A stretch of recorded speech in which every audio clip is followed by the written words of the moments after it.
안녕하세요. 북 리더 책 읽어주는 남자입니다. 오늘은 셰익스피어 5대 희곡 중 베니스의 상인 읽어드리도록 하겠습니다. 베니스의 상인. 베니스 사람들 입에 자주 오르내리는 인물 가운데 샤일록과 안토니오라는 사람이 있었습니다. 그런데 이 두 사람에 대한 평판은 정반대입니다.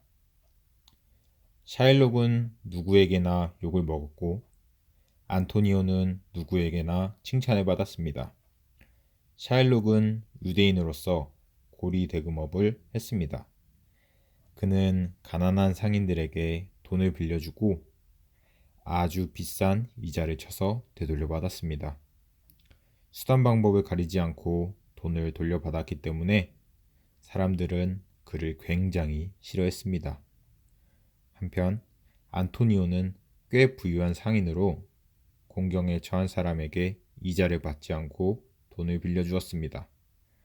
또한 어려운 사람들을 발벗고 나서서 도와주었습니다. 안토니오는 항상 누구에게나 친절하게 대했고 마음이 착했습니다. 그는 사람들에게 악독하게 구는 샤일록을 아주 싫어했습니다. 샤일록은 안토니오를 미워했습니다. 그가 계속 무이자로 돈을 빌려주어 자기 평이 더 안 좋게 될 뿐만 아니라 자기 손님을 빼앗긴다고 생각했기 때문입니다. 샤일록은 안토니오라는 이름만 생각하며 자다가도 벌떡 일어날 정도였습니다. 그는 어떻게든 안토니오를 쫓아낼 궁리를 하며 그 기회를 호시탐탐 노렸습니다. 안토니오는 수평선으로 사라져가는 배를 바라보았습니다. 네 척의 배가 상품을 가득 싣고 장사를 떠나는 길입니다. 그는 배가 눈에서 사라지자 혼자 중얼거리며 돌아섰습니다. 저 상품들이 다 팔려야 될 텐데. 안토니오는 마음이 무거웠습니다. 네 척이나 되는 배에 상품을 가득 채우기 위해서는 자신이 가지고 있던 돈만으로는 부족했습니다. 그래서 친구들에게까지 돈을 구워 상품을 마련했습니다. 만약 배가 도중에 풍랑을 만나서 뒤집히거나 장사가 잘 안되는 날엔 안토니오는 파산입니다. 그는 불안한 마음을 떨쳐버리려는 듯 고개를 쥐었습니다. 내 배에 꼭 투자한 돈의 몇 배는 가지고 돌아올 거야. 그러면 빚을 다 갚고 배 한 척을 더 사야지. 안토니오가 집으로 돌아와 보니 친구 바사니오가 와 있었습니다. 바사니오, 오랜만이군. 잘 지냈나? 안토니오는 친구에게 반갑게 인사를 건넸습니다. 자네는 어떤가? 참 장사배가 출발했다지. 지금 막 떠났어. 그런데 자네 얼굴이 안 좋아 보이는데 무슨 걱정거리라도 있나? 바사니오는 휴 하고 한숨을 내쉬었습니다. 보통 일이 아닌가 보네. 자네는 늘 명량하고 즐거운 사람 아닌가? 그런데 한숨을 다쉬고 게다가 얼굴이 누렇게 뜬 게 꼭 병자 같구만. 자네가 보기도 부끄러워 그러네. 얼마 전 난 빈털터리가 되어버렸어. 바사니오는 재산이 많은 귀족의 아들입니다. 그는 성격이 활달하고 남자다웠지만 씀씀이가 해퍼서 걱정이었습니다. 결국 그는 아버지가 물려주신 재산을 흥청망청 쓰다가 다 털어버리고 지금은 한 푼 없는 신세가 되었던 것입니다. 솔직히 말해보게 꼭 돈 때문만이 아닌 것 같은데 내게 숨길 게 뭐 있나? 내가 할 수 있는 한 도와줄 테니까. 안토니오가 다정스레 말하자 바사니오는 속마음을 털어놓았습니다. 사실 난 어떤 아가씨를 사랑해. 그 여자는 얼굴도 아름다울 뿐만 아니라 마음씨도 피단결처럼 고와. 또 똑똑하고 재산도 많지. 그래서 그녀와 결혼하고자 원하는 사람들이 줄 서 있어. 돈 많은 귀족에서 멀리 외국의 영주들까지 셀 수가 없을 정도라네. 나는 청혼하러 가고 싶어. 하지만 용기가 나지 않아.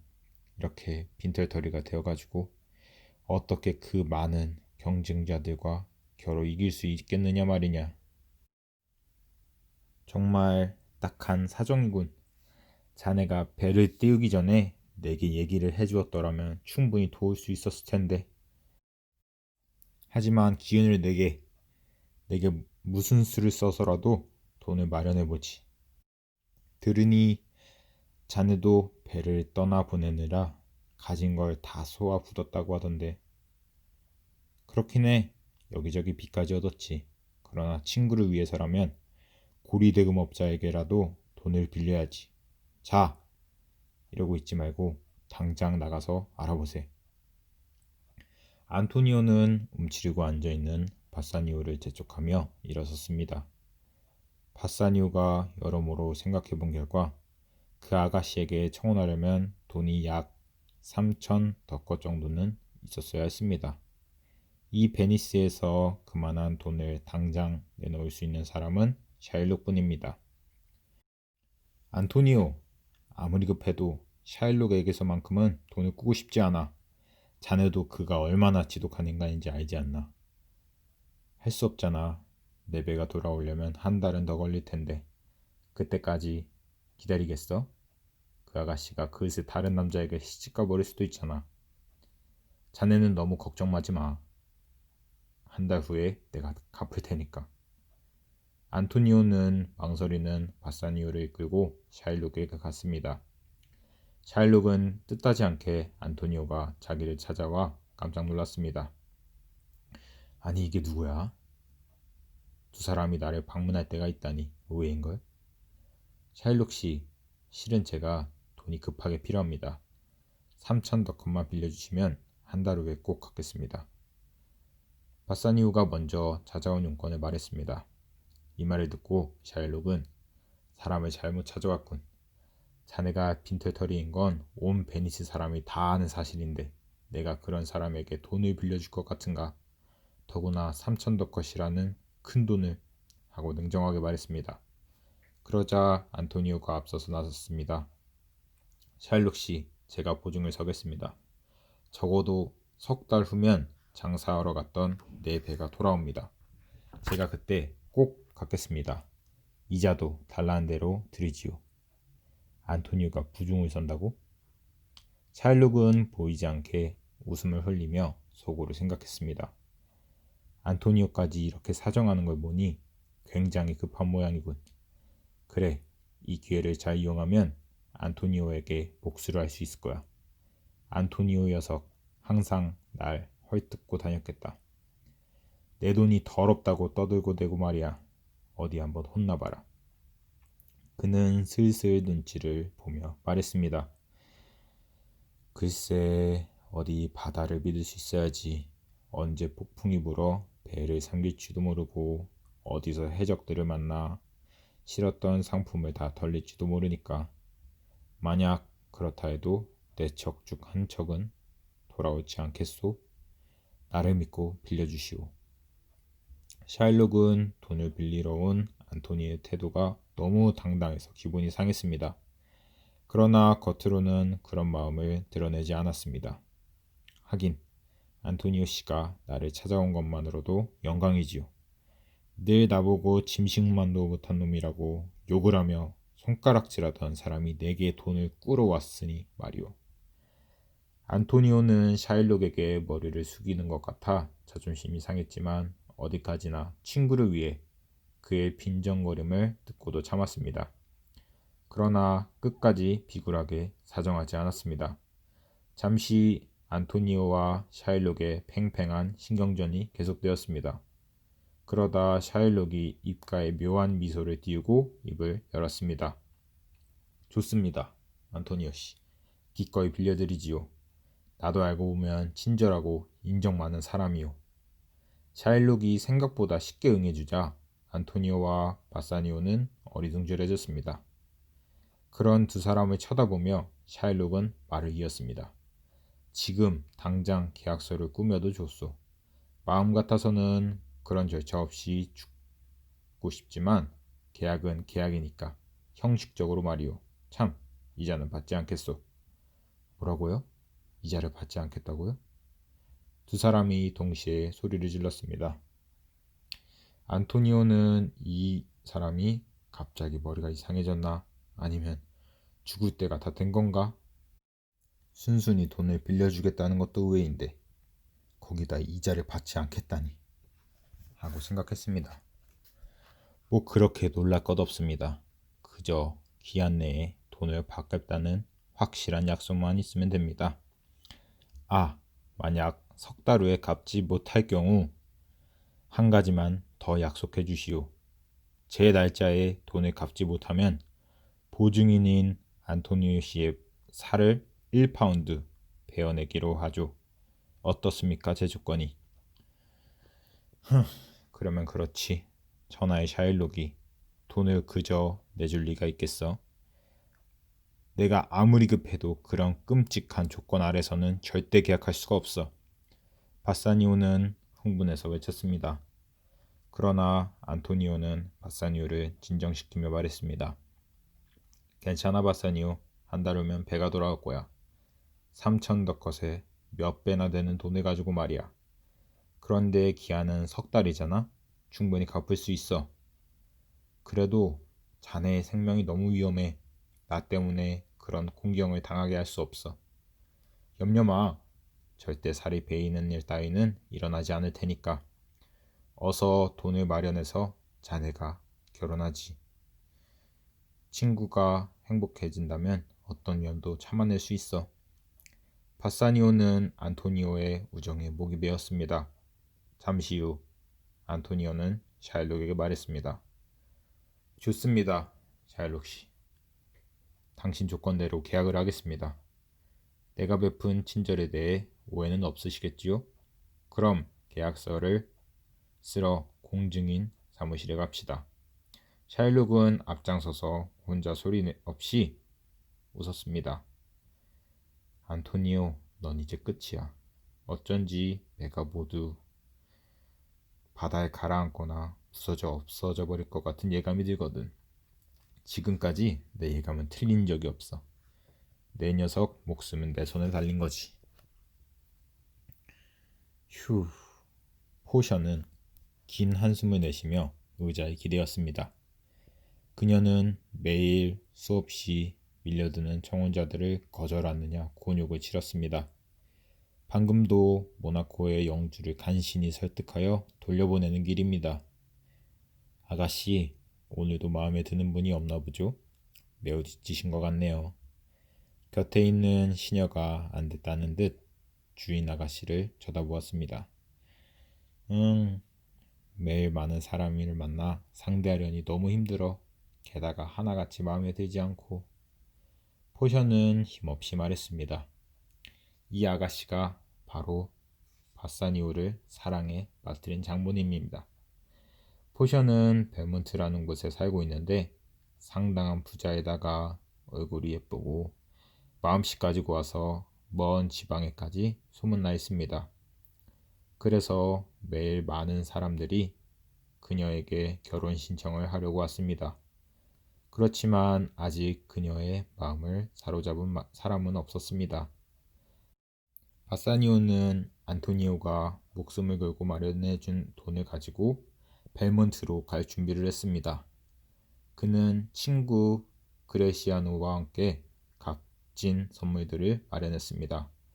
그들이 포셔의 집에 도착하자 시녀가 나와 그들을 맞았습니다. 어떻게 오셨나요? 안녕하십니까? 저희들은 베니스에서 이댁 아가씨에게 청혼하러 온 사람입니다. 말씀 좀 전해주시지요. 그레시아노가 나서며 말했습니다. 시녀는 곧장 뒤돌아서서 안으로 돌아갔습니다. 아가씨, 베니스로부터 청혼하러 왔다는데요. 또 이제 만나는 것도 지긋지긋하네. 포셔가 시큰둥하게 대꾸했습니다. 그러자 시녀는 이번에는 진짜 아가씨 짝을 만나겠지도 모르겠어요.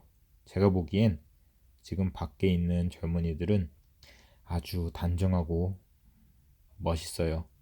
큰 키에 짙은 눈썹, 부리부리한 눈, 부드러우면서도 힘있는 목소리라고 신이 나서 말했습니다. 사실 그녀는 그레시아노를 보고 하는 소리였습니다. 내가 그렇게 호들갑 떠는 걸 보니 궁금해지는구나. 그럼 가서 모시고 오렴. 잠시 후 바사니오가 들어왔습니다. 그는 포셔에게 정중하게 인사를 하며 말했습니다. 안녕하십니까, 포셔 아가씨. 전 당신을 만나기 위해 베니스에서 쉬지 않고 달려온 바사니오입니다. 포셔는 바사니오의 잘생긴 얼굴과 당당한 모습에 마음이 끌렸습니다. 그녀는 바사니오에게 상냥하게 인사했습니다. 만나서 반갑군요. 전 오래전부터 아가씨를 사랑해왔습니다. 그동안 차마 용기가 나지 않아 애만 태우고 있다가 이렇게 찾아왔습니다. 전 아가씨와 다른 많은 구원자들처럼 부자가 아닙니다. 가진 것이라곤 몸속에 흐르는 뜨거운 피뿐입니다. 그러나 세상 누구보다 포셔 아가씨를 사랑해서 소중하게 여길 거라고 생각합니다. 당신의 행복을 위해서라면 목숨도 바칠 수 있습니다. 부디 제 마음을 받아주십시오. 바사니오는 진심에서 우러나오는 목소리로 말했습니다. 포셔는 그가 지금까지와 구원자들과 달리 진지하며 성실한 사람 같다고 느껴졌습니다. 당신은 참 솔직하군요. 재산 같은 건 중요한 게 아니에요. 그 사람의 됨됨이나 마음씨가 훨씬 더 중요하죠. 당신은 제가 지금까지 만나온 사람들과 다른 것 같아요. 그러니 제게 생각할 시간을 좀 주세요. 기다리실 수 있겠죠? 바사니오는 포셔가 친절하게 대해준 것만으로도 행복했습니다. 그녀가 원한다면 100년, 200년도 기다릴 수 있을 것 같았습니다. 물론입니다. 전 베니스로 돌아가지 않고 계속 여기 머무르겠습니다. 아가씨의 마음이 결정된다면 언제라도 연락을 주십시오. 바사니오는 희망을 가지고 물러나왔습니다. 바사니오가 돌아가자 포셔는 상기된 마음이 들었습니다. 왜 이렇게 가슴이 설레일까? 그때부터 포셔의 마음속에는 바사니오의 모습이 사라지지 않았습니다. 며칠 후 그녀는 마음을 정하고 바사니오를 불렀습니다. 바사니오 씨, 당신의 청혼을 받아들이겠어요. 설령 당신의 아내로서 부족함이 있더라도 잘 봐주세요. 바사니오는 부러울 것 하나 없는 포셔가 자기와 같이 가난한 남자를 남편으로 받아들이겠다고 하자 너무나 기뻐 말이 안 나왔습니다. 바사니오 씨, 저는 앞으로 무슨 일에나 순종하는 마음으로 당신을 따르겠어요. 제 마음과 몸, 제가 가지고 있는 재산 모두 당신 것입니다. 우선 이 반지를 약속의 표시로 드리겠어요. 만일 이 반지를 잃어버리거나 남에게 주어버리면 당신의 사랑이 식은 증거라고 생각하겠어요. 바사니오는 꿈인지 생시인지 분간이 안 될 정도로 행복했습니다. 그는 반지를 받으며 말했습니다. 포셔, 나는 정말 정신을 차릴 수가 없어. 하지만 날 믿으시오. 내 사랑은 죽어도 변하지 않을 거요. 이 반지는 죽어 무덤 속에 들어갈 때까지 절대로 손에서 빼지 않겠소. 두 사람은 흐뭇한 미소를 지으며 서로를 바라보았습니다. 그때 그레시아노와 시녀가 들어왔습니다. 그레시아노는 바사노의 얼굴을 보고 일이 잘 됐다는 걸 알아차려 버렸습니다. 바사니아오는 친구를 보자마자 흥분에 겨운 목소리로 외쳤습니다. 어서 오게, 그레시아노. 난 드디어 포셔와 결혼하기로 했다네. 정말 축하하네. 자네 소원 성취했구만. 사실 나도 자네에게 축하받아야 할 일이 생겼어. 그래? 어서 말해봐. 무슨 일인데? 나도 결혼하려고 하네. 그래? 그럼 그새 신분감이라도 생겼다는 건가? 응, 여기 소개하지. 그는 곁에 있는 시녀를 살피며 가리켰습니다.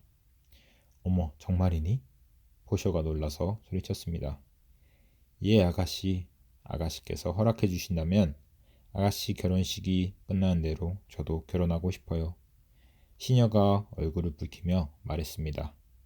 그녀와 그레시아노는 바사니오가 처음으로 포셔의 집에 방문하던 날 문 앞에서 처음 만났습니다. 그들은 서로 첫눈에 호감을 느끼고 그동안 몰래 만나왔던 것입니다. 물론 허락하고 정말 축하해. 바사니오와 포셔는 자기들의 결혼 약속 못지않게 두 사람이 결혼을 하게 된 것이 기뻤습니다. 그래서 진심으로 기쁘게 축하해 주었습니다. 며칠 뒤 바사니오는 포셔와 성대한 결혼식을 올렸습니다. 그리고 곧 그레시아노도 역시 많은 사람들의 축복을 받으며 결혼했습니다. 네 사람은 너무나 행복했습니다. 하루하루가 꿈같이 지나갔습니다. 그러던 가운데 바사니오는 친구 안토니오를 차츰 잊어버렸습니다. 무슨 일이지? 벌써 첫 배가 돌아왔어야 되는데 왜 아무 소식이 없을까? 베니스의 부도에 서서 안토니오는 이렇게 중얼거렸습니다. 샤일록과 그 끔찍한 계약을 맺은 지 한 달이 지났습니다. 그러나 그의 배는 한 척도 돌아오지 않았습니다. 그러지 않으려고 해도 자꾸 나쁜 쪽으로 상상이 되었습니다. 중간에 폭풍을 만나 가라앉거나 해적들의 습격을 당한 건 아닐까. 안토니오는 푸르게 넘실대는 바다를 바라보며 불길한 예감에 사로잡혔습니다. 이때 샤일록은 안토니오의 배로부터 연락이 없다는 얘기를 듣고 환호성을 질렀습니다. 안토니오 녀석 꼴 좋게 됐구나. 분명 약속한 기한 내에 돈을 갚기는 틀렸어. 2달만 지나봐라. 약속대로 살을 베어낼 테니. 사람의 살이야 썩고 마는 아무짝에도 쓸모없는 것이지만 그동안의 내 원한은 풀어줄 거야. 샤일록은 그날을 대비해 미리 칼을 준비해 두었습니다. 드디어 약속한 석 달이 지났습니다. 안토니오에게 돌아온 것은 돈을 가득 실린 배가 아니라 파산 소식이었습니다. 네 척의 배 모두 사나운 폭풍에 가라앉거나 실종되었다는 것입니다. 그는 이제 완전한 빈털터릴 뿐만 아니라 빚더미에 올라앉은 신세가 되었습니다. 사람들은 모두 그를 동정했습니다. 그러나 인정 없는 샤일록만은 예외였습니다. 그는 자기가 바라던 대로 일이 되자 몹시 신났습니다. 그리고 안토니오를 찾아가 계약을 이행할 것을 독촉했습니다. 자, 안토니오 씨, 돈을 갚기로 한 날짜가 지났소. 어떻게 하실 거요? 돈을 주시겠소? 안토니오의 괴로운 표정을 지으며 말했습니다. 샤일록 씨, 제 사정은 다 잘 아실 텐데요. 전 지금 가진 게 하나도 없습니다. 그렇다면 약속한 대로 당신의 살 1파운드를 내놔야겠네요. 뭐라고요? 정말 제 살을 원하시는 겁니까? 장난이시겠지요. 아니 장난이라니요. 이 계약서가 안 보이십니까? 난 어디까지나 처음의 계약대로 할 뿐입니다. 그제야 안토니오는 샤일록의 속셈을 알아차렸습니다. 그에게 사정해봤자 소용없는 이름을 알았습니다. 좋소, 당신에게 구차하게 내 생명을 구걸하고 싶지 않소. 다만 내 친구 바사니오나 죽기 전에 한번 만나보고 싶으니 그것은 허락해 주시오. 마지막 소원이니 내 들어주지. 그럼 오늘은 이만 돌아가겠소. 나중에 봅시다. 샤일록은 큰 선심이나 베푸는 척 거드름을 피우고 돌아갔습니다. 안토니오는 곧 바사니오에게 편지를 띄웠습니다. 바사니오, 자네가 그곳에서 결혼하며 행복하게 지낸다는 소식 들었네. 내일처럼 기쁘고 좋구만. 그런데 한 가지 안 좋은 소식이 있어 가슴이 아프군. 내 배들이 폭풍을 만나 모두 바다에 가라앉아 버렸다네. 그래서 나는 빈털터리가 되어 죽을 날만을 기다리고 있어. 샤일록과 한 계약 때문이지. 죽기 전에 자네 얼굴이나 한번 보고 싶어 이렇게 편지를 띄우네. 그동안의 우정을 생각해서라도 꼭 찾아와 주길 바라네.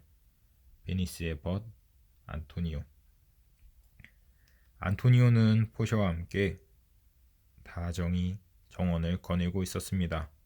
그때 한 하인이 달려와 편지를 전했습니다. 안토니오에게서 온 것입니다. 바사니오는 그제야 잊었던 친구가 생각났습니다. 그는 너무나 무심했던 자신을 나무라며 편지를 뜯어보았습니다. 내용을 다 읽고 바사니오의 얼굴이 새하얗게 변했습니다. 포션은 그런 남편을 쳐다보며 걱정스럽게 물었습니다. 아니 여보, 왜 그래요? 나쁜 소식이에요? 아, 포셔, 정말 끔찍한 일이.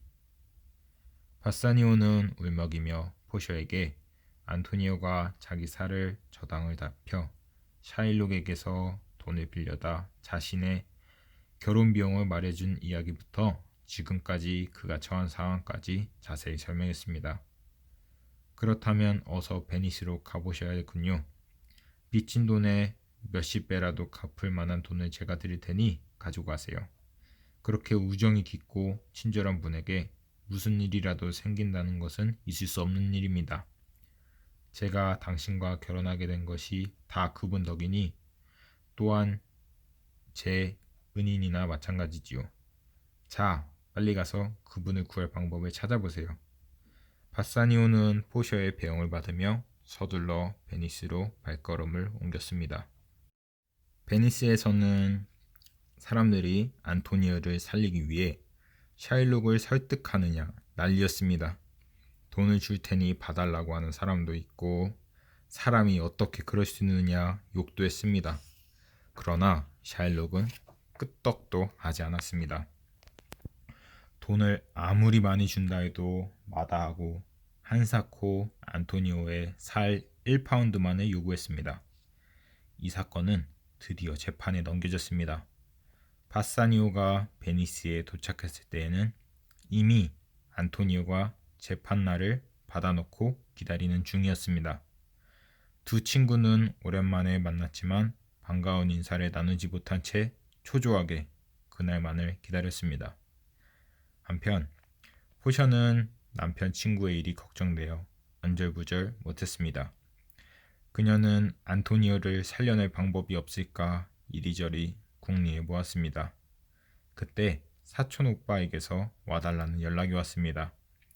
그는 유명한 법학 박사인데 지금 몹시 아파 자리에 누웠다는 것입니다. 포션은 잠시 걱정을 접어두고 사촌 오빠를 찾아갔습니다. 오빠, 몸이 저 어떠세요? 안색이 매우 나쁘네요. 포션은 그의 헬쑥해진 얼굴을 쳐다보며 말했습니다. 이렇게 와줘서 고맙구나. 그동안 너무 무리해서 병이 난 모양이야. 잠시 쉬면 괜찮아질 거야. 너무 염려 말라. 그런데 바사니오는 같이 안 왔니? 사촌 오빠는 부수수한 모습으로 일어나며 말했습니다. 그이는 급한 일이 생겨서 베니스로 갔어요. 베니스에? 사실 나도 베니스에 갈 일이 있는데 이렇게 아프니 큰일이로구나. 어머, 무슨 일로요? 베니스에서 어떤 사건의 재판을 봐달라고 요청이 왔거든. 포션은 베니스란 말을 듣자 귀가 솔깃해졌습니다. 그래서 좀 더 자세히 설명해달라고 부탁했습니다. 포션은 눈동자를 반짝이며 오빠의 설명을 주의 깊게 들었습니다. 그러고 나서 급히 서둘러 집으로 돌아갔습니다. 드디어 재판이 열리는 날입니다. 베니스 사람들은 아침부터 오늘 있을 재판에 대해서 큰 관심을 보였습니다. 모두들 안토니오가 재판에서 승리하기를 바랬습니다. 시간이 되자 샤일록은 회심의 미소를 지으며 법정으로 들어섰습니다. 안토니오는 이미 죽음을 각오했기 때문에 조금도 움츠러드는 기색 없이 침착한 모습입니다. 판사가 먼저 샤일록에게 물었습니다. 샤일록 씨, 다시 한번 묻겠소. 꼭 안토니오의 살을 베어내야겠소? 저 사람의 친구인 바사니오가 빌린 돈을 몇십 배로 갚겠다고 하는데도 거절할 테요? 저는 계약서에 있는 대로 할 뿐입니다. 더 이상 할 말이 없습니다. 저런 잔인한 놈. 법정 여기저기에서 샤일록을 향한 욕설이 튀어나왔습니다. 판사님, 저를 더 이상 비참하게 만들지 마시고 어서 죽여주십시오. 안토니오는 다 포기한 듯 말했습니다. 좋소. 법대로 하자면 샤일록의 주장은 틀린 데가 없소. 그러나 이번 사건은 매우 특별한 경우 내 마음대로 결정하기가 어렵겠군요. 그래서 내가 미리 저명한 법학 박사 한 분을 모셔왔습니다. 그분의 의견을 듣고 그대로 따르기로 합시다. 자, 박사님, 안으로 오시지요. 판사가 이렇게 말하자 법복을 단정히 입은 한 젊은이가 법정으로 들어왔습니다. 그 사람은 판사 앞에 서서 공소원이 인사를 한 후 말했습니다. 안녕하십니까. 저는 벨도자라고 합니다. 박사님께서 갑자기 몸져 누우시는 바람에 제가 대신 왔습니다. 부디 양해해 주시기 바랍니다. 판사는 얼굴이 앳돼 보이며 예쁘장하게 생긴 이 박사를 보고 정중히 말했습니다. 물론입니다. 박사님께서 보내신 분이라면 믿을 수 있겠지요. 그런데 이 사건에 대해서 알고 계십니까? 박사님께 충분히 듣고 왔습니다. 그럼 당사자들과 직접 얘기를 해보겠습니다. 젊은 박사는 안토니오와 샤일록을 번갈아 쳐다본 다음에 말했습니다. 샤일록 씨, 당신이 일으킨 이번 사건은 좀 괴이하긴 하지만 법적으로 조금도 잘못된 점은 없습니다. 따라서 당신이 계약한 대로 안토니오 씨의 살을 베어낸다 해도 아무도 탓할 수 없는 거요. 샤일록은 이 박사가 나이는 어려도 제법이라고 생각하며 미소를 지었습니다. 그러나 다시 한번 생각해 보는 것은 어떻습니까? 저 불쌍한 젊은이에게 자비를 베푸는 거요. 자비란 베푸는 자와 받는 자 모두 축복을 받는 일이며 사람으로서 마땅히 가져야 할 도리니까요. 샤일록은 금세 얼굴에서 웃음을 거두들이며 차갑게 말했습니다. 이 나라에는 법이란 게 있지 않습니까? 법을 따르는 것이 국민된 도리겠지요. 물론이요. 하지만 이 경우에는 법대로 하는 정의를 따르면 한 생명이 사라지고 자비를 택하면 한 목숨이 구해집니다. 그래서 잘 생각하라는 거예요. 전 끝까지 정의를 따르겠습니다. 샤일록은 고집을 굽히지 않았습니다. 존경하는 박사님, 제발 안토니오를 구해주십시오. 세상에 선량한 사람은 죽이고 악마 같은 인간은 살려두라는 그런 법도 있답니까? 방청 속에 있던 바사니오가 갑자기 뛰어들며 애원했습니다. 그러나 박사는 냉정하게 바사니오의 요청을 물리쳤습니다. 다른 사람은 조용히 하십시오. 샤일록이 정의를 택한 이상 법대로 할 수밖에 없습니다. 자, 샤일록, 그대의 원한대로 안토니오의 살 1파운드를 베어내도록 하시오.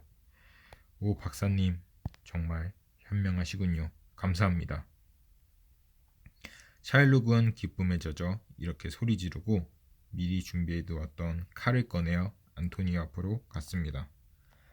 젊은 박사는 안토니오를 보고 말했습니다. 자, 안토니오 씨, 마지막으로 할 말이 있습니까? 없습니다. 각오는 충분히 되어 있습니다. 이복의 바사니오, 부디 자네는 어여쁜 아내와 함께 내 목까지 오래오래 행복하게 살아야 하네. 안토니오, 내겐 아내도 중요하지만 자네 생명처럼 소중하지 않아. 자네만 살릴 수 있다면 내가 대신 죽어도 좋아, 안토니오. 바사니오는 안토니오를 붙잡고 눈물을 펑펑 쏟으며 울부짖었습니다. 샤일록은 안토니오를 향해 번뜩이는 칼을 들어 올렸습니다. 그때 잠깐 샤일록 하고 젊은 바스가가 계약서를 들어 보이며 외쳤습니다. 왜 그러십니까? 샤일록 씨, 단 한 가지 명심해야 할 것이 있습니다. 이 계약서대로 안토니오의 살을 베어내되 피는 단 한 방울도 흘려서는 안 돼요. 여기 쓰여 있는 것은 오직 살 1파운드이지 피는 조금도 포함되어 있지 않으니까. 만약 안토니오의 피가 한 방울이라도 흘리면 그대도 살아남지 못할 것이오. 박사의 판결은 얼음처럼 차갑고 명쾌했습니다. 법정에서 조마조마하게 이 광경을 지켜보던 사람은 모두 일어나 만세를 불렀습니다. 바사니오는 너무 기뻐 안토니오를 부둥켜 안고 또다시 눈물을 흘렸습니다. 물론 이번 눈물은 아까와는 전혀 다른 의미의 눈물입니다. 정말 훌륭하신 판결입니다. 뭐라고 감사의 말씀을 드려야 할지 모르겠습니다. 샤일록은 스스로 봐놓은 함정에 자신이 빠진 꼴이 되었습니다. 그는 칼을 힘없이 떨어뜨리고 원망스러운 눈길로 박사를 쳐다보았습니다. 그게 법대로란 말씀입니까? 그렇소. 그대가 원하는 대로 엄격하고 정의로운 판결을 내린 것이오. 박사님, 그렇다면 아까의 제안을 받아들이겠습니다. 바사니오가 갖겠다는 돈을 주십시오. 샤일록은 금세 태도를 바꾸며 비굴하게 사정했습니다. 박사가 대답이 없자 그는 박사에게 매달렸습니다. 제발 돈을 받게 해주십시오. 이자는 받지 않겠습니다. 박사님, 원금이라도 좋습니다. 여기 있다 샤일록. 네가 빌린 3,000 더 컷이다. 더럽고 치사한 놈. 바사니오가 돈을 샤일록에게 던지려고 했습니다. 그 순간 젊은 박사가 그를 말렸습니다. 그럴 필요 없소. 샤일록은 이미 정의를 선택했소. 법대로 안토니오의 살을 베어 내가시오.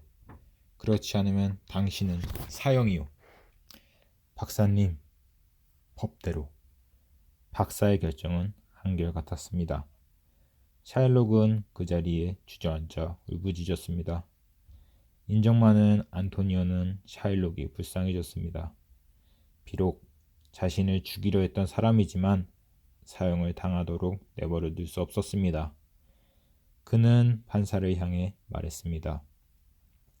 판사님, 그리고 현명하신 박사님, 자비를 베풀어 샤일록의 목숨만은 살려주십시오. 주위에 있던 사람들은 역시 안토니오답다며 감탄하며 고개를 끄덕였습니다. 박사도 흐뭇한 미소를 환하게 머금고 말했습니다. 좋소. 죽이지는 않겠소.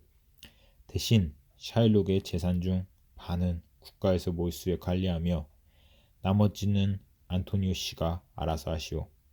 안토니오 씨는 돈을 훌륭하게 쓸 줄 아는 사람 같소. 그러자 샤일록은 아프다는 핑계를 두고 허둥지둥 법정을 빠져나갔습니다. 안토니오와 바사니오는 기쁨에 넘쳐 박사에게 인사를 했습니다. 정말 감사합니다. 이렇게 멋진 판결은 본 적이 없습니다. 박사님 덕분에 목숨을 구하게 되었으니 뭔가 사례를 하고 싶네요. 아닙니다. 저는 제가 할 일을 했을 뿐입니다. 박사는 정중히 사양했습니다. 그러나 두 사람은 뭔가 선물을 해야만 마음이 편할 것 같았습니다. 샤일록에게 돈을 갚지 않아도 되니 그 돈을 드릴까요? 그게 싫으시다면 꼭 필요한 걸 말씀해 주시지요. 정 그러시다면 박사의 얼굴에 순간적으로 짓궂은 표정이 스쳐 지나갔습니다. 그러고는 바사니오를 보고 말했습니다. 우정의 표시로 당신의 반지를 주시겠습니까? 바사니오는 깜짝 놀랐습니다. 이 반지는 포셔가 사랑을 약속하며 준 것입니다. 자신도 이 반지를 받으며 죽을 때까지 손에서 빼지 않겠다고 맹세했습니다. 그는 곤란하다는 듯 머뭇거리며 말했습니다. 이건 좀 특별한 것이라 아내가 준 것이거든요. 다른 것은 안 될까요? 훨씬 비싼 걸로 사드릴 수도 있고.